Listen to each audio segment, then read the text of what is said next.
سیدنا ابو امامہ رضی اللہ تعالی عنہ سے روایت ہے کہ رسول اللہ صلی اللہ علیہ وسلم کے صحابہ نے ایک دن آپ کے سامنے دنیا کا ذکر کیا تو رسول اللہ صلی اللہ علیہ وسلم نے فرمایا، کیا تم نہیں سنتے کہ بے شک سادگی ایمان کا حصہ ہے، بے شک سادگی ایمان کا حصہ ہے۔ ان ابی امامہ قال، ابو امامہ رضی اللہ تعالی عنہ کہتے ہیں، ذکر کیا اصحاب رسول اللہ صلی اللہ علیہ وسلم، رسول اللہ صلی اللہ علیہ وسلم کے ساتھیوں نے یومن ایک روز عندہ آپ کے پاس الدنیا دنیا کے بارے میں، یعنی آپ کے پاس آپ کے سامنے لوگوں نے دنیا کے بارے میں کچھ بات کی۔ فقال رسول اللہ صلی اللہ علیہ وسلم، تو رسول اللہ صلی اللہ علیہ وسلم نے فرمایا، الا تسمعون، کیا تم سنتے نہیں ہو یا تم سنو گے نہیں؟ الا تسمعون، کیا تم سنتے نہیں ہو؟ ان البذاذۃ، بلا شبہ سادگی، من الایمان، ایمان میں سے ہے، یعنی ایمان کا حصہ ہے۔ ان البذاذۃ من الایمان، سادگی ایمان سے ہے۔ اس کو ابو داؤد نے روایت کیا ہے۔ جیسے کہ آپ جانتے ہیں کہ صحابہ کرام رسول اللہ صلی اللہ علیہ وسلم کی مجلس میں جہاں دین کی باتیں کرتے تھے وہاں دنیا کی باتیں بھی ہوتی، اپنے خواب آپ کو سناتے، دور جاہلیت کے واقعات سناتے، بعض اوقات شعر و شاعری بھی ہوتی آپ کی مجلس میں، یعنی اچھے اچھے شعر بھی سنائے جاتے، اور اسی طرح مختلف بادشاہوں یا مختلف دنیا کے واقعات پر بھی تبصرہ ہوتا یا اظہار خیال ہوتا۔ تو اسی طرح ایک روز ایک مجلس میں صحابہ کرام نے آپ کے پاس دنیا کا ذکر کیا، یعنی دنیا کی خوبصورتی اور حسن اور زینت اور ایسی ہی بہت سی چیزوں کا، جس سے آپ کو محسوس ہوا کہ شاید ان کے دل دنیا کی طرف مائل ہو رہے ہیں۔ جیسا کہ ایک اور حدیث میں بھی آتا نا کہ دنیا میٹھی ہے، سرسبز ہے، یعنی دنیا کے اندر ایک خاص اٹریکشن ہے۔ جب انسان دنیا سے ایکسپوز ہوتا ہے، دنیا کی مختلف چیزیں دیکھتا ہے تو ان کی طرف کھنچتا چلا جاتا ہے اور اس سے دنیا کی محبت دل میں آنے لگتی۔ اور جیسا کہ آپ جانتے ہیں کہ حب الدنیا رأس کل خطیئۃ، دنیا کی محبت ہر خطا کی جڑ ہے۔ ہر غلطی اگر دیکھا جائے اس کا اصل نتیجہ معلوم کیا جائے تو وہ دنیا کی محبت ہوتی۔ تو آپ صلی اللہ علیہ وسلم نے صحابہ کرام کی تربیت کے لیے کیا فرمایا؟ فقال رسول اللہ صلی اللہ علیہ وسلم، الا تسمعون الا تسمعون، 2 دفعہ سوالیہ انداز میں انہیں یہ کہہ کر متوجہ کیا، کیا تم سنو گے نہیں؟ کیا تم سنتے نہیں ہو؟ یعنی غور سے سنو، اچھی طرح بات سنو۔ کیا کہ ان البذاذۃ من الایمان، سادگی ایمان کا حصہ ہے۔ ان البذاذۃ من الایمان، سادگی ایمان کا حصہ ہے۔ پھر آپ نے جہاں سوال 2 دفعہ دہرایا تھا، جواب بھی 2 دفعہ دہرایا، جیسا کہ آپ صلی اللہ علیہ وسلم کا طریقہ یہ تھا کہ آپ اہم باتوں کی تکرار کیا کرتے تھے 2 سے 3 بار۔ جو بات سمجھانا مقصود ہوتی تھی اس کو اچھی طرح دہرا کر فرماتے تھے تاکہ لوگوں کے ذہن میں بیٹھ جائے، دل میں اتر جائے اور بات یاد رہ جائے، ان کے عمل میں آ جائے۔ اب یہاں جس حقیقت کی طرف آپ نے اشارہ فرمایا وہ کیا تھی؟ ان البذاذۃ من الایمان، بذاذت یعنی سادگی ایمان کا حصہ ہے۔ سادگی کو ہم انگریزی میں کیا کہتے ہیں؟ سمپلسٹی۔ سمپلسٹی کو اگر آپ ڈکشنری میں دیکھیں تو معنی ہے extremely easy to do, extremely easy to do, یعنی ایسا طریقہ کہ جو آسانی سے کیا جا سکے، کسی بھی کام میں یا کسی بھی چیز کا آسان ترین پہلو۔ اب ہم دیکھتے ہیں کہ رسول اللہ صلی اللہ علیہ وسلم کے طریقہ کار میں جب آپ کو 2 چیزوں میں سے ایک کا انتخاب کرنا ہوتا تو مشکل کا انتخاب نہیں کرتے تھے، آسان چیز کا انتخاب کرتے تھے، جو کرنے میں آسان ہو۔ ہاں آسان ضرور ہو لیکن دین کی کسی حد کو پامال نہ کرتا ہو وہ طریقہ۔ تو بنیادی طور پر جب آپ نے یہ فرمایا کہ سادگی ایمان کا حصہ ہے تو اس کا معنی کیا ہے کہ یہ سادگی اسلام کے سارے طریقوں کے اندر، مثلا بچے کی پیدائش کے موقع پر آپ دیکھیں کہ اس میں جو بھی سیریمنی ہوتی ہے، جو خوشی منانے کا جو طریقہ ہے، اس کے اندر سے لے کر پھر عبادات پہ آپ آئیں، نماز کے وقت ڈریس اپ ہونا، حالانکہ کہا گیا کہ خذوا زینتکم عند کل مسجد، لیکن اس زینت کے اندر پھر سادگی ہے۔ پھر اسی طرح مسجدوں کے اندر، یعنی کسی بھی دیگر مذہب کی عبادت گاہ کو آپ دیکھیں تو بعض اوقات فل آف کلرز اور بہت اندرونی طور پر سجاوٹ موجود ہوتی ہے، لیکن عموماً مسجدوں میں آپ نے دیکھو گے کہ کوئی ایک سینری تک بھی عام طور پر نہیں پائی جاتی. زیادہ زیادہ یہ کہ کوئی قرآن پاک کی آیت یا کوئی اس طرح کی چیز عموماً قبلے کی طرف وہ بھی آپ کو نہیں ملے گی کہ کوئی چیز نماز میں خلل نہ ڈالے. پھر اسی طرح حج کا جو لباس ہے، احرام کا لباس آپ دیکھیں کس قدر سادہ ہوتا ہے. پھر اسی طرح روزے میں افطار کا جو حکم ہے اس میں بھی آپ صلی اللہ علیہ وسلم کا طریقہ جو تھا اور جس چیز کو انکریج کیا گیا. اور پھر عبادت کا تسلسل ایسا کہ افطار کے کچھ دیر کے بعد جب تراویح شروع ہوتی ہے تو آٹومیٹیکلی آپ کو ایک سادہ غذا چاہیے تاکہ آپ مزید پھر جم کے عبادت کر سکیں. پھر اسی طرح مرنے کے جو رسم و رواج ہیں ان میں بھی بیسیکلی اسلام میں تو بے حد سادگی، نہلا دھلا کے سادے کپڑے میں، ضروری نہیں کہ نیا ہی لٹھے کا کفن ہو، کسی استعمال شدہ چادر میں بھی مردے کو دفن کیا جا سکتا ہے.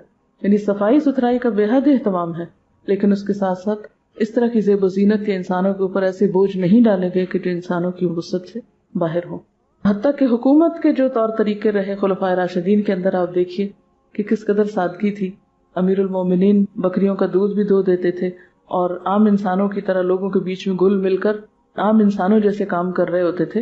یعنی کبھی بھی انہوں نے اپنے لیے کوئی ایسا خاص اہتمام نہیں کیا کہ جو انہیں دوسروں سے بہت ممیز کر دے. تو یہی سادگی جو ایمان کا حصہ ہے، یہ زندگی کے انفرادی اور اجتماعی مقامات پر ایک امتیازی شان بھی پیدا کرتی ہے اسلام کی. ان البذاذۃ من الایمان، بذاذہ کا لفظ جو ہے بے دال دال پہننے کے لیے بھی استعمال ہوتا ہے. یعنی انسان کا لائف سٹائل مراد ہے، اس کے طور طریقے، اس کا لباس، اس کی غذا، اس کا رہن سہن، یعنی دنیا میں جو رہنے کا اس کا طریقہ ہے. ان سب چیزوں میں سادگی یعنی آسانی کا پہلو مد نظر رکھنا چاہیے. یہاں یاد رکھیے کہ آسانی سے مراد سستی یا لیزی ہونا نہیں، کسل مندی نہیں. آسانی اس لیے کہ مشکل کام کر نہیں سکتے تو گھٹیا درجے کا کام کر لیا جائے کہ آسان ہے، اور جو اچھا کام ہے وہ مشکل ہے تو اس لیے اس کو چھوڑ دیا جائے. یہ معنی نہیں ہے اس کا. اس کا معنی یہ ہے کہ انسان اپنی زندگی میں جب کوئی کام کرنے لگے، مثلا لباس ہی کا معاملہ ہے، تو ایسا لباس نہ پہنے کہ جسے پہن کر اس کی عبادات میں رکاوٹ آئے. مثلا آپ ایسا لباس پہنے ہو جو بہت تنگ ہے، بہت ٹائٹ ہے، تو آپ رکوع اور سجدہ کیسے کریں گے؟ مثلا جینز میں بہت سے لوگ پوچھتے ہیں جینز پہننا منع. بات یہ ہے کہ ایک خاتون جینز پہن کر نماز جیسی عبادت صحیح طور پر کس طرح کر سکتی؟ پورے خشوع و خضوع کے ساتھ آپ اللہ کے سامنے کیسے جھک سکتے ہیں؟ شادی بیاہ کے موقع پر زیادہ خوبصورتی کس چیز میں سمجھی جاتی ہے؟ زیادہ بھاری لباس پہنے. تو بھاری لباس پہننا کوئی خوبصورتی کی علامت نہیں ہے. اس کے برعکس ایسا لباس جو پہننے میں سہولت ہو، خوبصورت بھی نظر آئے، کیونکہ حدیث میں آتا ہے ان اللہ جمیل یحب الجمال. تو جمال کے بھی یا خوبصورتی کے بھی وہ طریقے اختیار کیے جائیں کہ جو آسان ہو، جن کو پہن کر انسان اپنی ذمہ داریاں صحیح طور پر ادا کر سکے. بعض اوقات ایسا ہوتا ہے کہ شادی میں خواتین ایسا لباس پہن لیتی ہیں کہ اگر چھوٹا دودھ پیتا بچہ ہے تو اس کو دودھ تک نہیں پلائیں گی، بچے کو اٹھا نہیں سکیں گی کہ نرم و نازک بچے کو اٹھا کر کپڑا اس طرح چبھے گا یا لباس اس طرح اس کے لیے اذیت ناک ہوگا کہ کئی گھنٹے میں نے اپنی آنکھوں سے دیکھا ہے کہ مائیں شادی کے دن اپنے بچوں کو قریب نہیں پٹکنے دیتی، اپنی گود نہیں اٹھا سکتی، کیونکہ وہ شادی اٹینڈ کر رہی ہیں اور اس میں انہیں اپنے بناؤ سنگھار کو سب کے سامنے ایکسپوز کرنا ہے، لہٰذا وہ بچے کو کیا کریں. میں سوچی تھی کہ اس لباس نے ایک ایسا بیریئر ماں اور بچے کے درمیان قائم کر دیا کہ ماں بچے کو اٹھا کر گود نہیں لے سکتی، پیار نہیں کر سکتی، اس کو دودھ نہیں پلا سکتی، اس کو شفقت اور محبت نہیں دے سکتی، صرف اس لیے کہ وہ اتنی خود غرض ہوگی کہ اس کو اس وقت صرف خود خوبصورت نظر آنا ہی اس کے نزدیک اہم ترین کام ہے. تو کوئی بھی ایسا لباس جو ہمارے بنیادی فرائض کے ادائیگی میں رکاوٹ ڈال دے وہ ایمان کے تقاضوں کے خلاف ہے. رہا اس میں دکھاوا اور شہرت کی طلب اور اسراف، وہ سب چیزیں الگ ہیں، کیونکہ وہ ایک الگ فرد جرم ہے کہ جو شخص دکھاوے کا یا شہرت کا لباس پہنے گا اللہ اس کو ذلت کا لباس پہنائے گا. جو لباس پہن کر فخر اور غرور اور تکبر کرے وہ بھی اللہ تعالیٰ کی نگاہ میں ناپسندیدہ ہے. خوبصورتی سے منع نہیں کیا گیا، لیکن ایک خوبصورتی ہے تکلف میں اور ایک خوبصورتی ہے سمپلسٹی میں. تو یہ جو سمپلسٹی ہے وہ خوبصورتی کے منافی نہیں ہے. تو ان البذاذۃ من الایمان، یہ ایمان کا حصہ ہے. جیسے نماز پڑھیں گے نہیں تو ایمان کہاں سے مکمل ہوگا؟ ایمان کی 70 سے اوپر شاخیں، ایمان کے تقاضے ہی پورے نہ ہو ایسے لباس پہننے میں تو آپ ایمان کی مضبوطی کا دعویٰ کیسے کر سکتے ہیں؟ پھر اسی طرح آپ دیکھیے کہ صرف لباس میں نہیں بلکہ غذا میں. اب آپ دیکھیے کہ سادہ غذا اور مرغن غذا، ایسی غذا کہ جس میں غذائی عناصر کم ہوں اور صرف زبان کا ذائقہ ہو، تو وہ انسان کی صحت پر، انسان کے وقت پر، انسان کے بجٹ پر کس قدر اثر انداز ہو سکتی ہے. کیونکہ کھانا کھانا بھی ایک تفریح بن گیا ہے. پہلے جب لوگوں کے پاس مال زیادہ ہوتا تھا تو وہ خدمت خلق کے کاموں کا سوچتے تھے. کوئی ہسپتال بنوا رہا ہے، کوئی اسکول بنوا رہا ہے، کوئی یتیم خانہ بنوا رہا ہے، یعنی انسانیت کی بھلائی اور ہمدردی کے کاموں میں ایکسٹرا مال خرچ ہوتا تھا لوگوں کا. اب انسانوں کی ہمدردی تو ختم ہوتی جا رہی ہے الا ماشاء اللہ. لہٰذا اب جب مال زیادہ ہو گیا ہے تو اس کو خرچ کہاں کریں؟ تو عموماً اس کو پھر کس میں خرچ کیا جا رہا ہے؟ تفریح میں، انٹرٹینمنٹ میں. تو اسی انٹرٹینمنٹ ہی کا ایک حصہ ہے کہ آپ پھر لباس ایسے پہنے، یعنی لباس کا پہننا اور دکھانا یہ ایک انٹرٹینمنٹ بن گیا ہے. پھر ایسی غذائیں کھانا یا کھانے کے لیے ایسی جگہوں پر جانا، یعنی کھانے کی آؤٹنگ تفریح کا ذریعہ بن گئی. حالانکہ وہی سادہ غذا اسی پیسے میں کئی دن تک آپ کھا سکتے ہیں جو آپ چند گھنٹوں میں ختم کر کے رکھ دیتے ہیں. پھر اسی طرح جو رہن سہن ہے اس میں سادگی، یعنی گھر کی ڈیکوریشن جو ہے اس میں بعض اوقات اتنی فضول اور فالتو قسم کی چیزیں گھر میں لٹکا دیتے ہیں خوبصورتی کے نام پر کہ جن کی صفائی سے ہی فرصت نہیں. اور جب ان سے ہی فارغ نہیں آپ تو آپ اپنے بنیادی فرائض بھی، نماز تک آپ صحیح نہیں ادا کر سکتے. بعض اوقات نماز پڑھنے والوں تک کو دیکھا گیا ہے کہ وہ ان چیزوں میں اس حد تک آگے بڑھ جاتے ہیں، مثلا طرح طرح کے کھانے پکانے میں یا گھر کی سجاوٹ میں، کہ ظہر آخری وقت پہ پڑی جا رہی ہے، عصر آخری وقت پہ پڑی جا رہی ہے، عشاء آخری وقت پہ پڑی جا رہی ہے، فجر کے لیے اٹھنا ہی محال ہے. یعنی دین میں ہوتے ہوئے، دین کی سمجھ رکھتے ہوئے پھر یہ طرز عمل اختیار کرنا، تو یہ سب ایمان کو نقصان دینے والی چیزیں. یعنی اگر ہم سوچیں تو ہم اپنے فرائض کو ادا کیوں نہیں کر پاتے؟ اس کے پیچھے وجہ کیا ہوتی ہے؟ کہ ہم واقعی بہت تعمیری کاموں میں مصروف ہیں. کون سی چیزیں ہمارے وقت میں خسارے کا باعث ہیں؟ اس کی ایک بہت بڑی وجہ محض تفریحات کے لیے جینا، محض زائد ضرورت زینت کے پیچھے بھاگ دوڑ کرنا، اور ایسے کام کرنا کہ جو انسان کو دین کی طرف جانے میں پھر رکاوٹ ڈالے. آپ صلی اللہ علیہ وسلم ایسا لباس پہنتے تھے کہ جس میں سہولت کے ساتھ عبادت ہو سکتی تھی، لیکن اس کے ساتھ ساتھ انتہائی صاف ہوتا تھا. کبھی کوئی داغ دھبا اس میں نہیں دیکھا گیا تھا. آپ نے بارہا وہ حدیث پڑھی ہوگی کہ جس میں ایک شخص صرف تکبر کی وجہ سے اپنا کپڑا لٹکا کے چلتا ہے تو اللہ تعالیٰ اس کو زمین میں دھنسا دیتے ہیں، اور قیامت کے دن اللہ تعالیٰ ایسے شخص کی طرف نگاہ اٹھا کے نہ دیکھیں گے، اس سے بات نہیں کریں گے جو محض تکبر کی وجہ سے اپنے کپڑے زمین پر لٹکا کے چلے. تو یہ سب کچھ ایمان کے منافی چیزیں ہیں. اس لیے کیا فرمایا کہ ان الوداعۃ من الایمان، سادگی، سادہ زندگی ایمان کا حصہ ہے، جو تصنع سے پاک ہے، جس میں آرٹیفیشیلٹی نہیں، جس میں بلا وجہ کا تکلف اور مشقت نہیں، جس میں سہولت ہے، جس میں انسان تعمیری کام کے لیے زیادہ وقت نکال سکتا ہے. ایک حدیث میں آتا ہے کہ ایک روز آپ صلی اللہ علیہ وسلم حضرت فاطمہ کے گھر تشریف لے گئے اور ان سے ملاقات نہ کی، دروازے سے ہی لوٹ گئے، کیونکہ آپ نے دروازے پر منقش رنگین پردہ لٹکا ہوا دیکھا. منقش کا کیا مطلب ہے؟ اس کے اوپر خوب کڑھائی ہوئی. حالانکہ آپ کا معمول یہ تھا کہ جب بھی سفر سے واپس آتے تو سب سے پہلے حضرت فاطمہ سے ملاقات کرتے، لیکن آپ دروازے تک گئے اور واپس آ گئے. اس حدیث کے راوی عبداللہ بن عمر کہتے ہیں کہ جب حضرت علی رضی اللہ تعالیٰ عنہ گھر آئے اور فاطمہ کو غمگین اور پریشان دیکھا تو پریشانی کا سبب پوچھا. حضرت فاطمہ نے بتایا کہ آپ ہمارے یہاں آئے اور دروازے ہی سے لوٹ گئے، اندر نہیں آئے. یہ سن کر حضرت علی آپ کی خدمت میں حاضر ہوئے اور کہا کہ اللہ کے رسول صلی اللہ علیہ وسلم، فاطمہ کو اس بات کا بہت غم ہے کہ آپ ہمارے یہاں گئے اور فاطمہ سے نہیں ملے. تو آپ نے فرمایا، مجھے دنیا سے کیا دلچسپی، مجھے رنگین منقش پردوں سے کیا مطلب.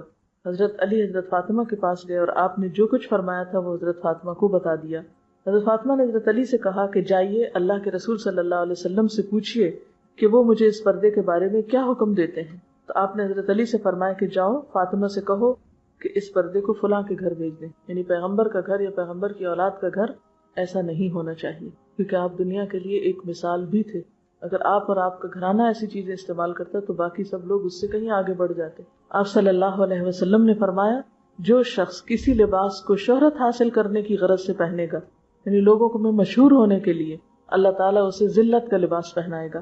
ابن عمر کی روایت ہے کہ رسول اللہ صلی اللہ علیہ وسلم نے فرمایا، جو شخص تکبر کے طور پر اپنا کپڑا لٹکا کر اور گھسیٹ کر چلے گا، اللہ تعالیٰ قیامت کے روز اس کی طرف نظر اٹھا کر بھی نہیں دیکھے گا، یعنی نظر رحمت سے نہیں دیکھے گا. جیسے ٹریل وغیرہ ہوتی ہے نا کہ خود انسان کہیں جا رہا ہے اور کپڑا وہ پیچھے سے لٹکتا آ رہا ہے.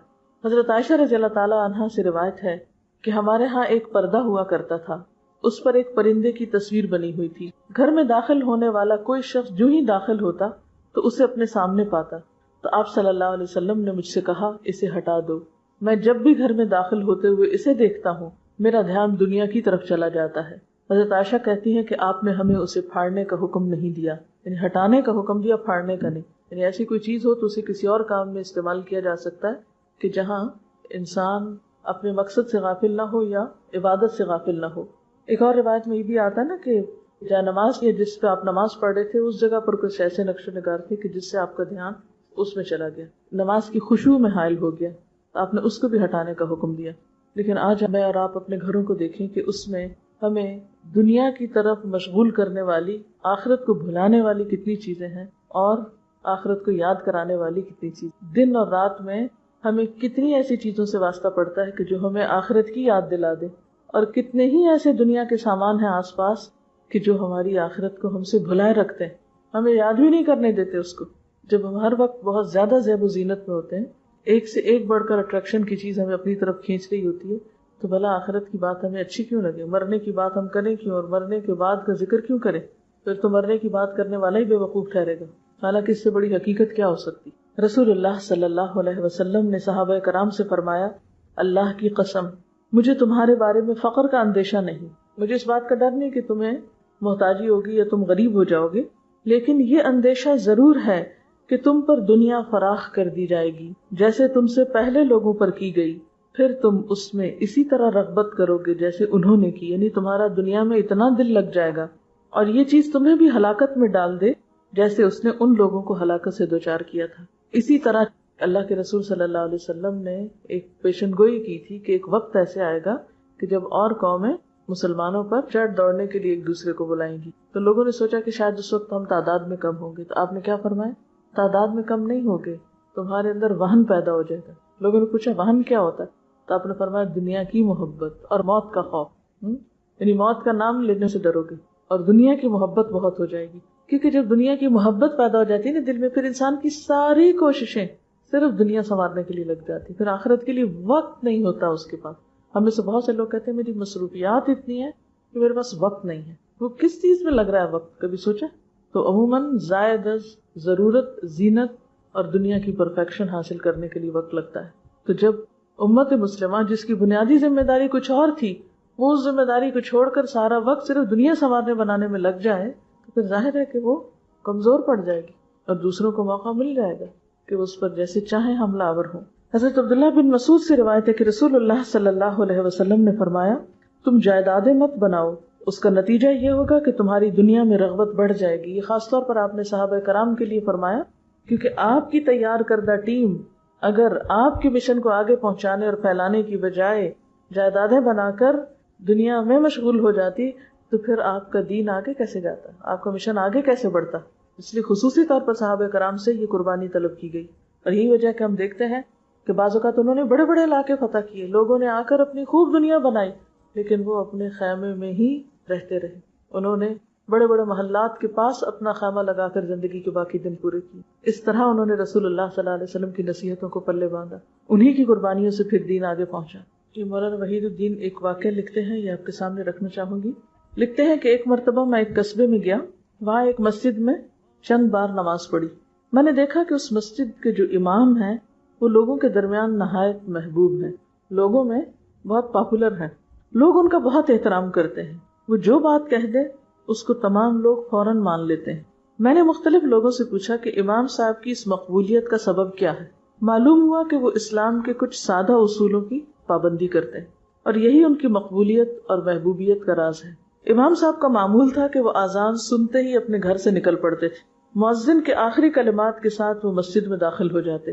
یہ گویا خدا کی پکار پر فی الفور دوڑ پڑنا ہے، اور جس آدمی کا یہ حال ہو کہ وہ خدا کی پکار پر فوراً دوڑ پڑے تو لوگ بھی اس کی طرف دوڑنے پر مجبور ہو جاتے ہیں. جو خدا کی پکار پر فوراً دوڑ پڑے تو لوگ بھی پھر اس کی طرف دوڑ پڑتے ہیں. اسی طرح امام صاحب کی عادت تھی کہ وہ ہمیشہ سلام میں پہل کرتے تھے. بہت ہی کم ایسا ہوتا تھا کہ کوئی شخص سلام کرنے میں ان پہ سبقت لے جائے، ان سے آگے بڑھے. جو شخص اس طرح لوگوں کو سلام کرنے لگے وہ گویا لوگوں کے حق میں اپنے جذبہ محبت کا اظہار کرتا ہے، اور جس آدمی کے دل میں دوسروں کے لیے محبت ہو دوسرے لوگ بھی اس سے محبت کرنے پر مجبور ہو جاتے ہیں.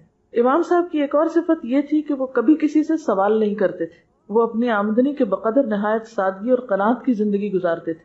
یہ طریقہ بھی اپنے اندر بے پناہ کشش رکھتا ہے. دوسروں سے سوال کرنے والا دوسروں سے چھوٹا بن جاتا ہے، اور جو شخص دوسروں سے سوال نہ کرے وہ دوسروں کو اپنے سے بڑا دکھائی دینے لگتا ہے. امام صاحب کی ایک عادت یہ تھی کہ وہ صرف بقدر ضرورت کلام کرتے تھے، یعنی بات ضرورت کی بس کرتے تھے. وہ دوسروں کی بات زیادہ سنتے، خود کم بولتے تھے. جو کچھ بولتے سوچ سمجھ کے بولتے. یہ بھی ایک نفسیاتی حقیقت ہے کہ کم بولنا آدمی کو باوزن بنا دیتا ہے. کم بولنا انسان کو باوزن بنا دیتا ہے، اور زیادہ بولنا انسان کو ہلکا کر دیتا ہے. یعنی بہت باتونی ہونا کوئی اچھی صفت نہیں. یہ اصول سب کے سب نہایت سادہ اصول ہیں، بظاہر بہت معمولی ہیں، مگر جس انسان کے اندر پیدا ہو جائیں اس کو وہ غیر معمولی انسان بنا دیتے ہیں. تو اس سے ایک اور پہلو سامنے آتا ہے کہ سادگی کا تعلق صرف کھانے کپڑے سے ہی نہیں بلکہ عادات سے بھی ہے. اور سادہ عادات کیا ہے کہ انسان کے اندر کسی قسم کا تکبر، کمپلیکس نہ ہو، اپنی بڑائی کا احساس نہ ہو. حالانکہ وہ امام تھے مسجد کے، لیکن ان کے سارے کام کیا ظاہر کرتے ہیں کہ جیسے میں تم سے بڑا نہیں ہوں. سلام کرنے میں پہل، دوسروں کو بولنے کا موقع دینا، سادہ زندگی گزارنا، رہن سہن میں بھی سادہ ہونا، اور سب سے بڑی بات یہ کہ اللہ کی پکار پر دوڑ پڑنا. اور یہ بہت بڑا راز ہے، جو خود اللہ کی پکار پہ دوڑتا نہیں ہے پھر وہ دوسروں کو کیسے کہہ سکتا کہ تم اللہ کی طرف دوڑو، اور اس کی بات میں وزن کتنا ہوگا.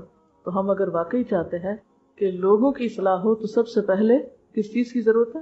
اپنی اصلاح کی ضرورت ہے ہمیں. اسی طرح ایک اور حدیث ہے، عن ابیہ مالک بن نضلة قال كنت جالسا عند رسول الله صلی اللہ علیہ وسلم يعني فرآني رث الثياب فقال ألك مال؟ قلت نعم يا رسول الله من كل المال. قال فإذا آتاك الله مالا فليرى أثره عليك. رواہ النسائی. سیدنا مالک بن نضلہ رضی اللہ تعالی عنہ سے روایت ہے، میں رسول اللہ صلی اللہ علیہ وسلم کے پاس بیٹھا تھا اور آپ صلی اللہ علیہ وسلم نے میرے پھٹے ہوئے کپڑے دیکھے تو فرمایا، کیا تیرے پاس مال ہے؟ میں نے کہا، اے اللہ کے رسول صلی اللہ علیہ وسلم، ہر قسم کا مال موجود ہے. آپ صلی اللہ علیہ وسلم نے فرمایا، جب اللہ نے تجھ کو مال دیا ہے تو اس کا اثر تیرے اوپر نظر آنا چاہیے. اسے نسائی نے روایت کیا ہے. یہی حدیث مشکات کی روایت میں مزید وضاحت کے ساتھ آتی ہے. حضرت ابو الاحوص کے والد اپنا ایک واقعہ بیان کرتے ہیں. تو اس روایت میں آتا ہے کہ ایک بار میں نبی صلی اللہ علیہ وسلم کی خدمت میں حاضر ہوا. اس وقت میرے جسم پر نہایت ہی گھٹیا اور معمولی کپڑے تھے. آپ نے پوچھا، کیا تمہارے پاس مال و دولت ہے؟ میں نے کہا، جی ہاں. دریافت فرمایا، کس طرح کا مال ہے؟ میں نے کہا، خدا نے مجھے ہر طرح کا مال دے رکھا ہے. اونٹ بھی ہیں، گائیں بھی ہیں، بکریاں بھی ہیں، گھوڑے بھی ہیں، غلام بھی ہیں. آپ نے فرمایا کہ جب خدا نے تمہیں مال و دولت سے نواز رکھا ہے تو اس کے فضل اور احسان کا اثر تمہارے جسم پر ظاہر ہونا چاہیے. اثر کا لفظی معنی کیا ہوتا ہے؟ نشان، علامت. تو اس سے کیا پتہ چلتا ہے؟ جیسا کہ قرآن پاک کی ایک آیت میں بھی آتا ہے، وَأَمَّا بِنِعْمَةِ رَبِّكَ فَحَدِّثْ. جہاں تک تمہارے رب کی نعمت کا تعلق ہے، فحدث، تو اس کو بیان کرو. تحدیث نعمت شکر نعمت میں آتا ہے، اور تحدیث نعمت کیا ہے؟ نعمت کا ذکر کرنا. اور ذکر کرنا صرف زبان سے نہیں، انسان کے جسم پر اور انسان کے رہن سہن میں اس نعمت کا اثر نظر آنا چاہیے. سادگی سے مراد گھٹیا لباس پہننا نہیں، میلا کچیلا پہننا نہیں، بدحالی کا ظاہر کرنا نہیں، بلکہ اس کے برعکس صاف ستھرا اور آرام دہ لباس پہننا بھی ہے. سورۃ الاعراف میں اللہ تعالیٰ خاص طور پر نماز کے وقت، عبادت کے وقت زینت اختیار کرنے کا حکم دیتے ہیں. خذوا زینتکم عند کل مسجد. ہر مسجد کے پاس، یعنی ہر نماز کے وقت، عبادت کے وقت کیا کرو؟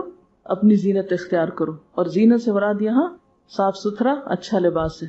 لیکن عام طور پر ہم کیا کرتے ہیں کہ نماز تو میلے کچیلے کپڑوں میں ہی پڑھ لیتے ہیں، اور جب پڑھ کر فارغ ہوتے ہیں پھر اچھے کپڑے پہن لیتے ہیں. تو عند کل مسجد سے مراد یہ بھی ہے کہ جو اجتماعی عبادات ہوتی، جیسے خاص طور پر جمعے کے دن صاف ستھرا لباس پہننا اور غسل کرنا، خوشبو لگانا اور ایک اہتمام کرنا، اس لیے بھی ضروری ہے کہ اس دن مسلمان اکٹھے ہو کر نماز جمعہ پڑھتے ہیں. تو جن عبادات میں، جن کاموں میں لوگ اکٹھے ہوں، وہاں صفائی ستھرائی کا اہتمام اور بھی ضروری ہے. اکٹھے ہو کر لباس کی نمائش تو مقصود نہیں، لیکن ایسا انداز ضرور کہ جو اپنے لیے بھی اور دوسروں کے لیے بھی ایک خوشکن منظر پیش کرتا ہو، نہ کہ انسان مصنوعی طور پر غریب، فقیر یا بدحال نظر آئے، جس سے اپنے اندر بھی ایک مصنوعی قسم کی عاجزی لائی جائے اور دوسروں کی نظر میں بھی ایک ایسا امپریشن دیا جائے کہ جو اسلام میں مطلوب نہیں۔ انسان کو وہی نظر آنا چاہیے جو وہ ہے، یعنی اگر مالدار ہے تو مالدار نظر آنا چاہیے، اور اگر وہ مالدار نہیں تو جھوٹا امیر بھی نظر نہیں آنا چاہیے۔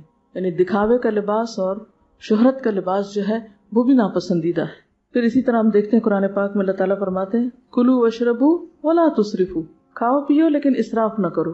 اسی طرح حدیث میں آتا ہے لا ينظر اللہ الی من جر ثوبہ خیلا، اللہ تعالیٰ ایسے شخص کی طرف نظر اٹھا کے بھی نہیں دیکھتا کہ جو اپنا کپڑا تکبر کی وجہ سے لٹکا کے چلے، یعنی زمین پہ کھینچے۔ جس سے کیا پتہ چلتا ہے کہ اسلام میں نعمتوں کا استعمال منع نہیں ہے۔ اصل چیز جو منع ہے وہ دنیا کی محبت اور لالچ اور طمع ہے، یعنی اچھی چیزوں کا یا اچھے رہن سہن کا انتخاب کرنے میں حرج نہیں، لیکن ایسی چیزوں کے پیچھے دوڑنا اور صرف انہی چیزوں کے خواب دیکھنا اور اسی کو زندگی کی منزل اور تمنا بنا لینا یہ درست نہیں۔ حدیث میں آتا ہے لیس الغنى عن کثرت العرض ولکن الغنى غنى النفس، کہ غنا جو ہے، تونگری جو ہے، وہ کثرت سامان میں نہیں ہوتی کہ کسی کے پاس بہت کچھ ساز و سامان ہے تو اس کا دل بھی غنی ہوگا، ولکن الغنى غنى النفس، اصل غنا جو ہے وہ دل کی غنا، کہ دل کے اندر چیزوں کی محبت نہ ہو، دنیا کی محبت نہ ہو۔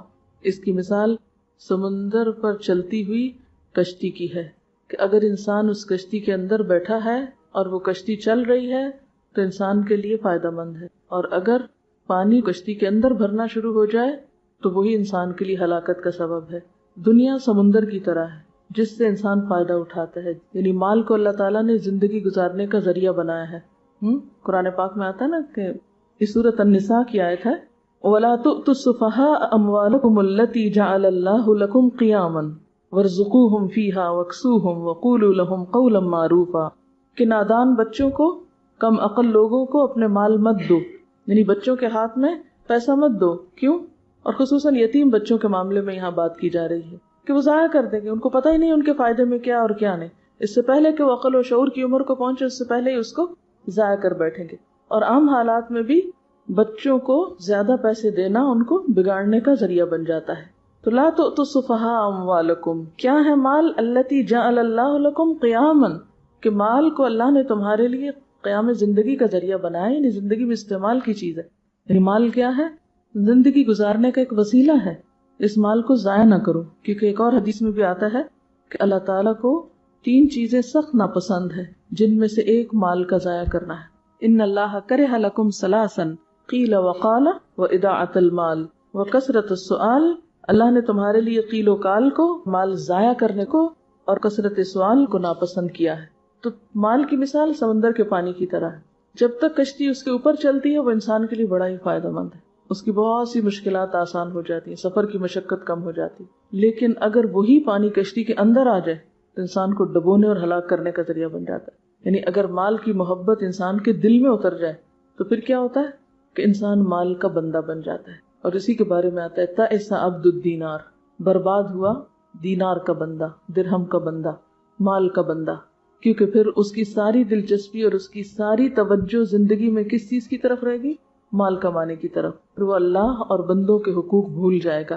تو یہاں پر جس چیز کی طرف توجہ دلائی گئی ہے وہ کیا ہے کہ تم کھاؤ پیو پہنو، صدقہ بھی کرو، اپنا حق بھی دو، بندوں کا حق بھی دو، لیکن تکبر نہ کرو، اسراف نہ کرو، اس سے تمہارے دل میں غرور نہ آئے۔ دنیا سے جو زہد مطلوب ہے وہ کون سا ہے؟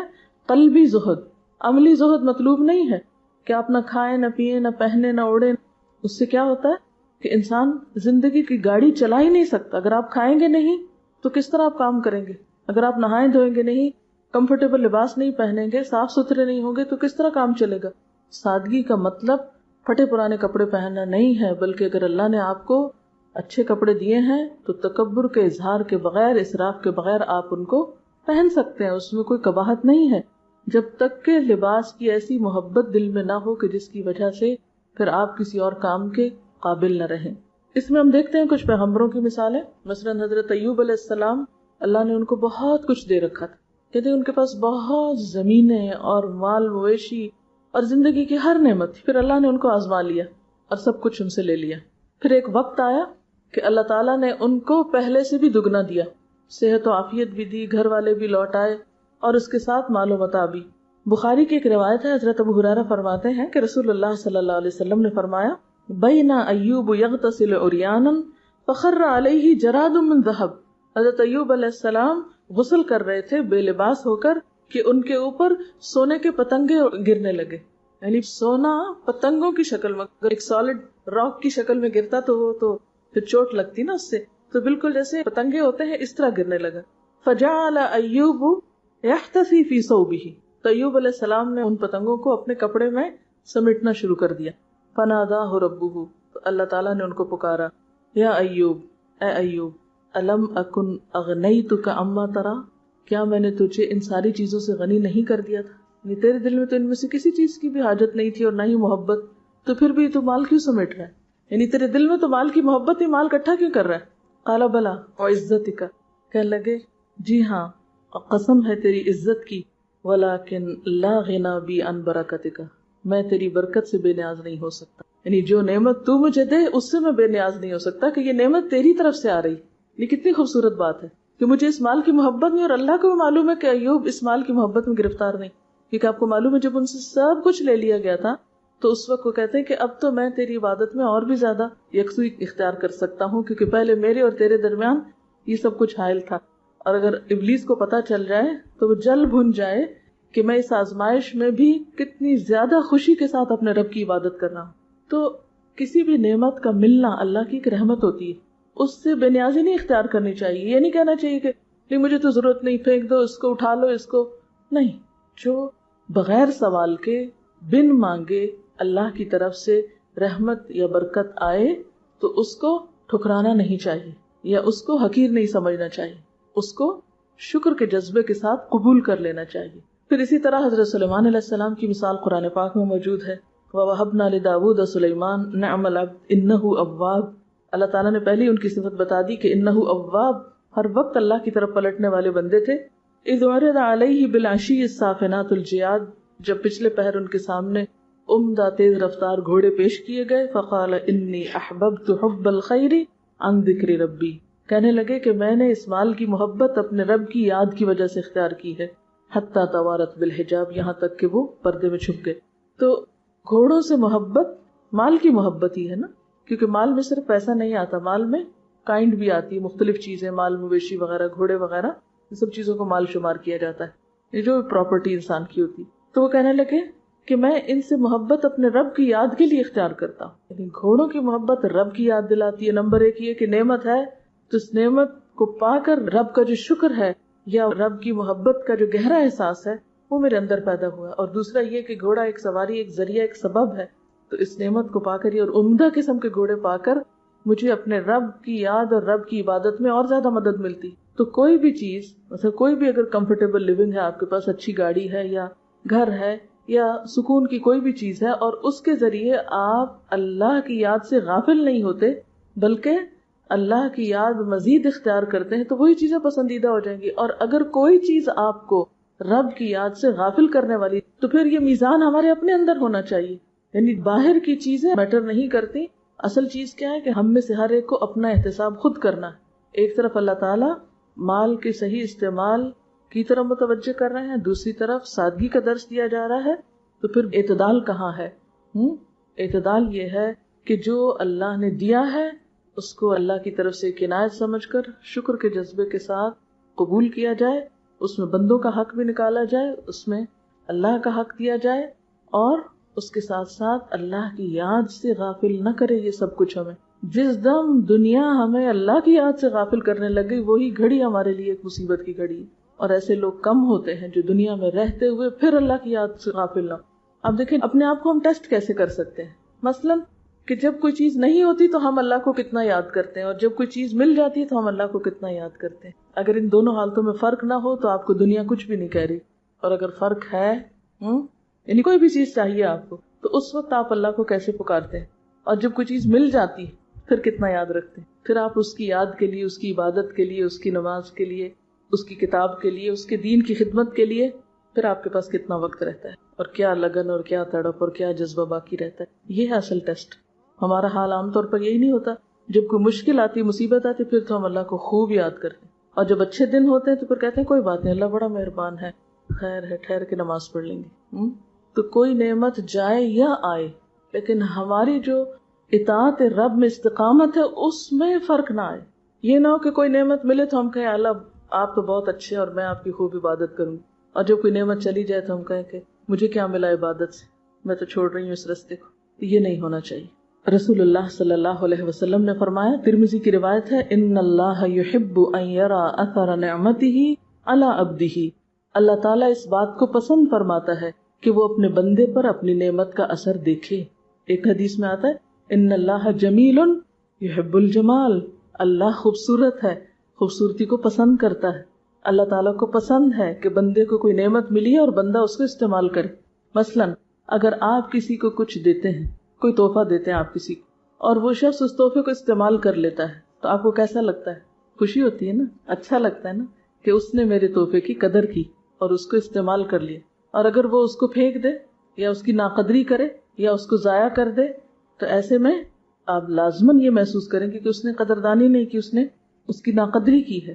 حضرت عمر نے ایک دفعہ ایک گھوڑا فی سبیل اللہ دیا. جس شخص کے پاس وہ گھوڑا گیا اس نے اس کا بالکل خیال نہیں رکھا. وہ بہت پریشان ہوئے، کہنے لگے یا رسول اللہ صلی اللہ علیہ وسلم آپ مجھے اجازت دیں تو میں وہ گھوڑا واپس خرید لوں، کیونکہ جس شخص کے پاس گیا اس نے تو اس کا حال خراب کر دیا، یعنی اس کا خیال ہی نہیں رکھا. تو آپ نے فرمایا کہ نہیں، ہدیہ دے کر پھر واپس نہیں لے سکتے. تو آپ صلی اللہ علیہ وسلم نے اس بات کو ناپسند فرمایا کہ کوئی شخص ہدیہ دے کر پھر اس کو واپس لوٹائے.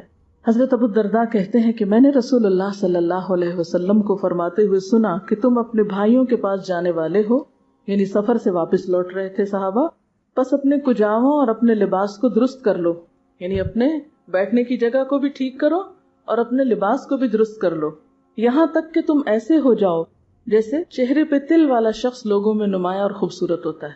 یعنی جس شخص کے چہرے پر کوئی بڑا تل ہوتا ہے تو پہچانا جاتا ہے دوسروں سے فوراً الگ طور پر. یقیناً اللہ تعالیٰ ان کو بھی پسند نہیں فرماتا جو بغیر ارادے کے بدحیتی اختیار کرتے ہیں، یعنی بس اپنے آپ سے غافل ہیں، بد شکل بنے ہوئے.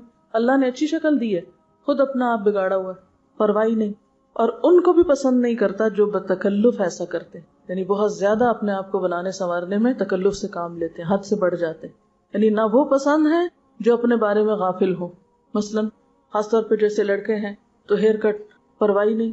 اسی طرح داڑھی کدھر جا رہی ہے، کوئی پرواہ نہیں، یعنی بالکل ایک وحوش سی شکل بنی ہوئی انسان کو. تو یہ حالت اور حلیہ اللہ تعالیٰ کو پسند نہیں کسی انسان میں. اسی طرح خواتین عام طور پر کیئر تو کرتی ہیں لیکن پھر دوسری ایکسٹریم پر نکل جاتی ہیں کہ گھنٹوں اپنی زیب و زینت میں لگا دینا اور دنوں اپنے کپڑوں کی تیاری اور اس کی آرائش میں لگا دینا. تو یہ دونوں حالتیں ناپسندیدہ ہیں.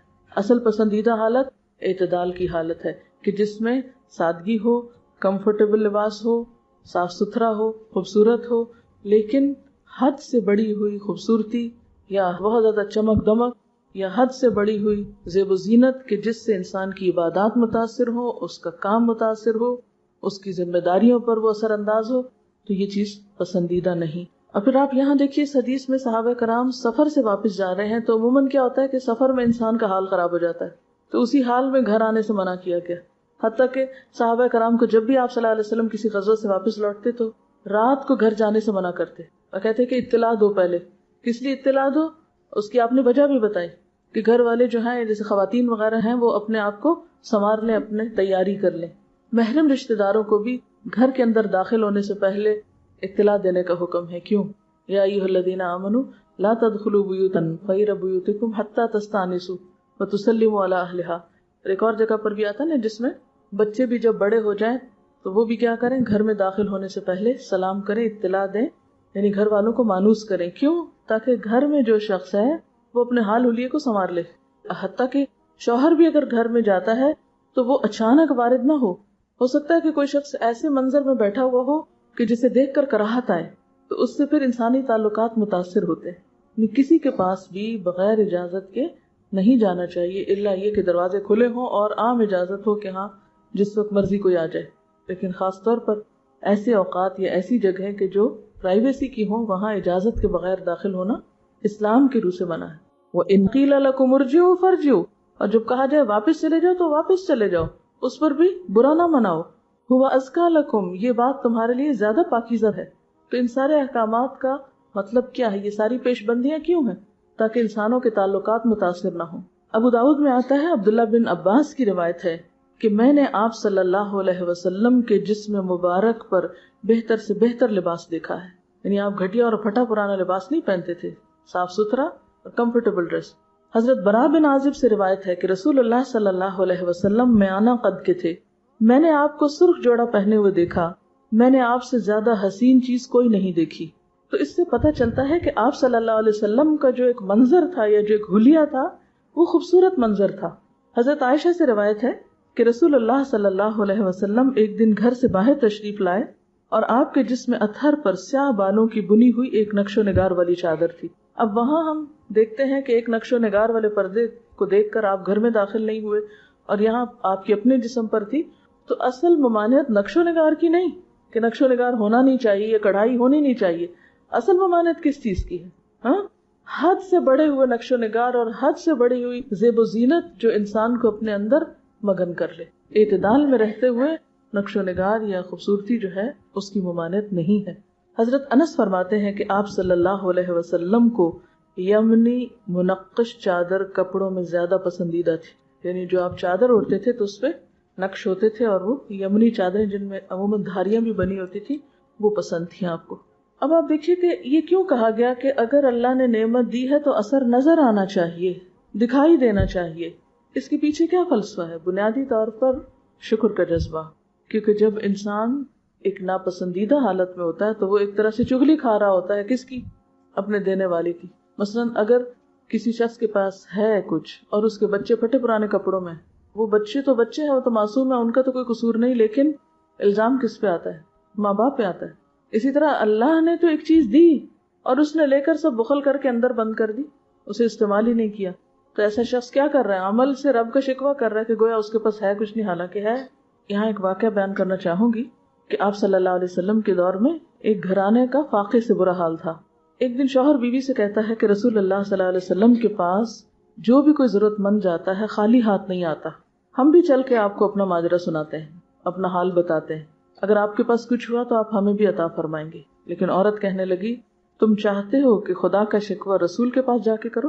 تو شوہر اپنے ارادے سے باز آ جاتے ہیں. یعنی اگر اللہ نے ہمیں نہیں دیا تو جا کے تم ان سے مانگو گے، یہ بتاؤ گے کہ اللہ نے ہمیں نہیں دیا. یعنی آپ دیکھیے کہ ایک بصیرت کی انتہا ہے کہ بعض اوقات جب انسان کے پاس نہ ہو تو رونا دھونا نہ کرتا رہے. بعض تو اچھے بھلے لوگوں کا حال یہ ہوتا ہے کہ ہوتے ہوئے بھی رونا دھونا کرتے رہتے ہیں، یہ نہیں ہے، یہ نہیں ہے، یہ نہیں. شاید اس لیے کرتے ہیں کہ کوئی اور کچھ مانگنا بیٹھے.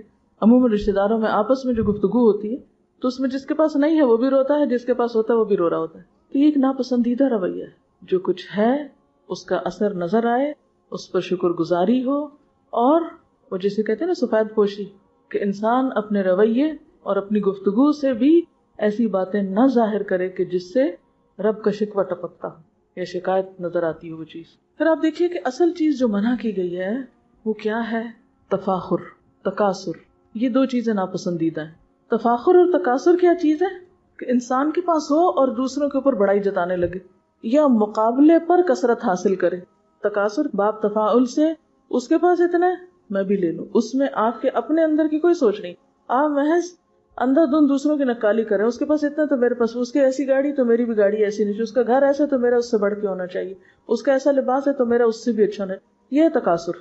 قرآن پاک میں آتا ہے اعلموا انما الحیات الدنیا لعب ولہو وزینۃ وتفاخر بینکم وتکاثر فی الاموال والاولاد کمثل غیث اعجب الکفار نباتہ ثم یہیج فتراہ مصفرا ثم یکون حطاما وفی الآخرۃ عذاب شدید ومغفرۃ من اللہ ورضوان وما الحیات الدنیا الا متاع الغرور.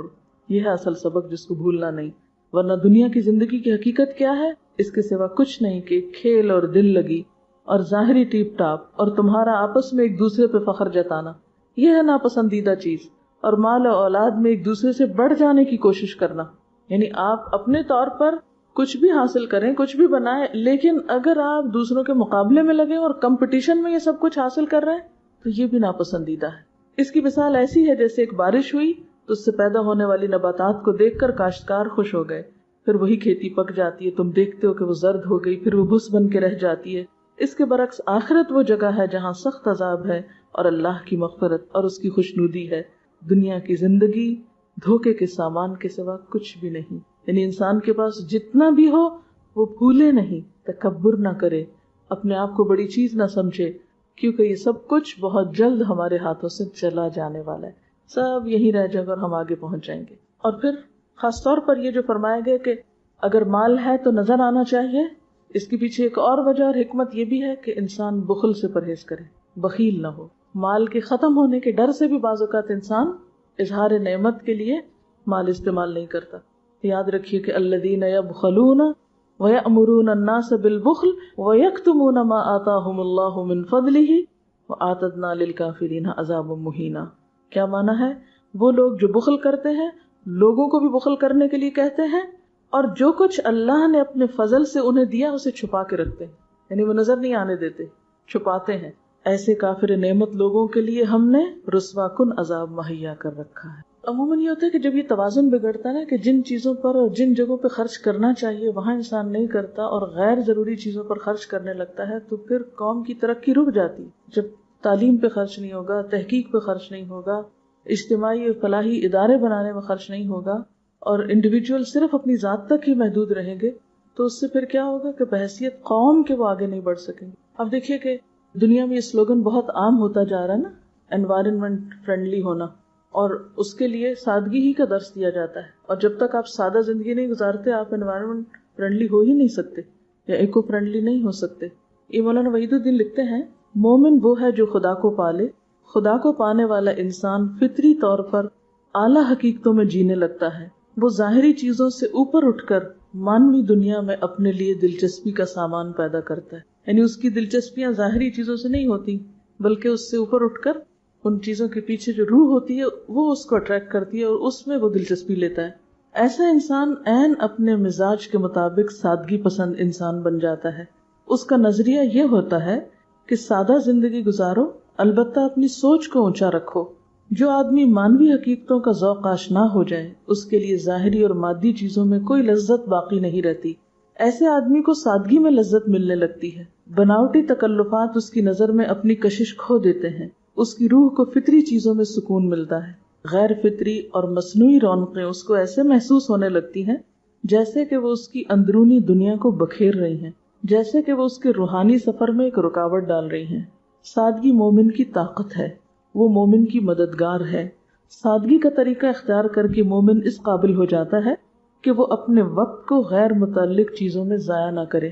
وہ اپنی توجہ کو غیر ضروری چیزوں میں الجھانے سے بچائے اور اس طرح اپنے آپ کو کامل طور پر صرف اپنے مقصد اعلیٰ کے حصول میں لگا سکے. سادگی مومن کی غذا ہے. سادگی اس کی تواضع کے لیے ایک لباس بن جاتی ہے. سادگی کے ماحول میں اس کی شخصیت زیادہ بہتر طور پر پرورش پاتی ہے. سادگی مومن کا حسن ہے. سادگی مومن کے لیے زندگی ہے. مومن اگر اپنے آپ کو مصنوعی رونقوں میں پائے تو اس کو ایسا محسوس ہوگا جیسے اس کو کسی قید خانے میں بند کر دیا گیا. مومن آخری حد تک اپنے آپ کو خدا کا بندہ سمجھتا ہے.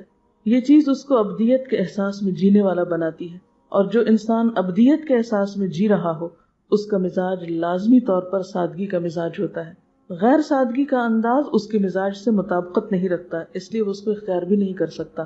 پھر آپ دیکھیں کہ سادگی گفتگو کے اندر اور تحریر کے اندر بھی بہت ضروری ہے. جو پیچھے ہم نے بات کی تھی نا کہ لباس میں ہو، غذا میں ہو، رہن سہن میں، تو صرف اس میں ہی نہیں اور صرف ریچولز میں نہیں بلکہ انسان کے جو انداز ہیں یا اللہ تعالیٰ نے اس کو جو اظہار کی قوتیں دی ہیں ان کے اندر بھی سادگی. اگر آپ مشکل پسند ہے اور مشکل لفظ بولتے ہیں یا مشکل زبان استعمال کرتے ہیں، خواہ وہ بولنے میں یا لکھنے میں، تو وہ شاید آپ کو تو تسکین دے کہ آپ اپنی علمیت کا روپ جھاڑیں، لیکن دوسرے کے لیے ایک مشقت کا، مشکل کا سبب ہو سکتی ہے. قرآن پاک بلاغت کی انتہا کو پہنچ، لیکن اس کے باوجود جیسے آتا ہے نا کہ قرآن عربی غیر ذی عوج، کوئی ٹیڑھ نہیں اس میں.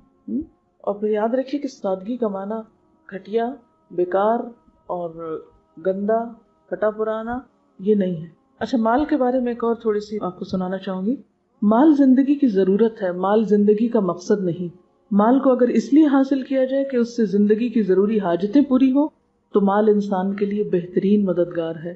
لیکن مال کو اگر زندگی کا مقصد بنا لیا جائے اور بس زیادہ سے زیادہ کمانے ہی کو آدمی اپنا سب سے بڑا کام سمجھ لے تو ایسا مال ایک مصیبت ہے. وہ آدمی کو دنیا میں بھی تباہ کرے گا اور آخرت میں بھی.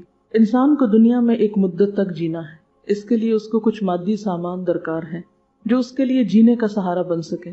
یہ سامان مال کے ذریعے حاصل ہوتا ہے، اس لیے کمائی کر کے مال حاصل کرنا ہر آدمی کے لیے ضروری ہے. اس اعتبار سے مال ہر انسان کے لیے ایک قیمتی مددگار کی حیثیت رکھتا ہے. مگر انسانی زندگی کا دوسرا پہلو یہ ہے کہ اس کو علم حاصل کرنا ہے، اس کو روحانی ترقی کے لیے کوشش کرنا ہے، اس کو انسانیت کی تعمیر اور ترقی میں اپنا مثبت حصہ ادا کرنا ہے، اس کو اپنے آپ کو اس طرح بنانا ہے کہ اپنے سماج میں وہ ایک مفید جز بن سکے. یہی وہ چیز ہے جس کو مقصد زندگی کہا جاتا ہے. مقصد زندگی کیا ہے؟ کہ انسانیت کی تعمیر اور ترقی میں انسان اپنا حصہ لگائے، اور نہ صرف یہ کہ دنیا کا بندہ بنے بلکہ آخرت کے لیے کوشش کرے. اس مقصد کا حصول صرف اس وقت ممکن ہے جبکہ آدمی اپنی طاقت کا ایک حصہ اس میں لگائے اور مال کمانے کی سرگرمیوں کو ایک حد میں رکھ کر وہ ان کاموں کے لیے اپنے وقت کو فارغ کر لے. یعنی مال کمانے کو مینیجبل لمٹس میں رکھے اور اس کے ساتھ ساتھ اپنی روحانی ترقی کے لیے بھی ضرور وقت نکالے. مال انسان کی جسمانی یا مادی ضرورتوں کو پورا کرتا ہے، مگر مال اس کی روحانی اور فکری ضرورتوں کی تکمیل کے لیے کافی نہیں. جو آدمی مال ہی کو اپنی زندگی کا مقصد بنا لے، اس کا جسم تو مسلسل غذا پاتا رہے گا مگر اس کی روح فاقہ کر رہی ہوگی. اس کی ذہنی ہستی اپنی خوراک سے محروم ہو کر ایسی ہو جائے گی جیسا کہ اس کا کوئی وجود ہی نہ ہو. اسی لیے مال کو فتنہ کہا گیا، یعنی وہ انسان کے لیے آزمائش ہے. مال کا صحیح استعمال انسان کو ہر قسم کی ترقیوں کی طرف لے جاتا ہے اور مال کا غلط استعمال انسان کو تباہی کے گڑھے میں گرا دیتا ہے. تو اس سے کیا پتہ چلتا ہے کہ غرض کوئی بھی ہو، یہ چیز سخت ناپسندیدہ ہے کہ نعمت کے ہوتے ہوئے نعمت استعمال نہ کی جائے، اور اگر استعمال کی جائے تو انسان حد سے بڑھ جائے. پسندیدہ طریقہ اعتدال ہی کا طریقہ ہے.